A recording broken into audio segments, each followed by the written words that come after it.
January 2010. Did you actually think you'd make it? Did you actually think that you'd be alive in the year 2010? I mean, when you think about it.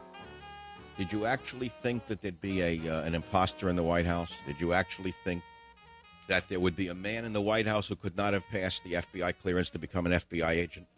And that he would get through this and nobody would say a word in the media? Would you actually believe that we'd be living in a time like this where whacked-out left-wing college types who think that they're still having a good time blowing whistles in the dorm are actually running America and are in charge of the military? Would you believe that this is the country that you've inherited, where gangsters in suits and ties can rob you with impunity by writing bills that filch your hard-earned money and give it to their friends? Would you believe that you'd live in a time like this when gangsters in suits who work for so-called investment banks and then go to work for the United States government can simply write themselves checks for billions and billions of dollars and not go to jail? Would you believe you're living in a time like this when gangsters in suits and skirts can write themselves checks for any amount of money? Would you believe you're living in a time when Don Corleone's granddaughter could not have done better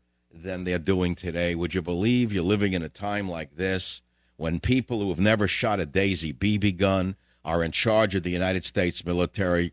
Would you believe you're living in a time like this when the defense secretary, despite all evidence hitting him in the face, Allah Akbar, Jihad, white robe, says, I'm not even going there, and nobody gives a damn about those killed at Fort Hood?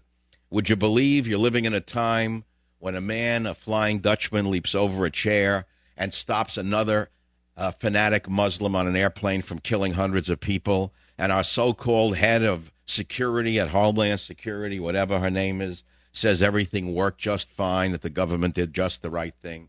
Would you believe you're living in a time when there is no opposition party, when you're living in a single-party system under the guise of the government media complex? Would you believe any of this would be happening in your time? Well, I would, because I am, and I'm here, and here we are, and here we go. And the phone number is 1-800-449-8255.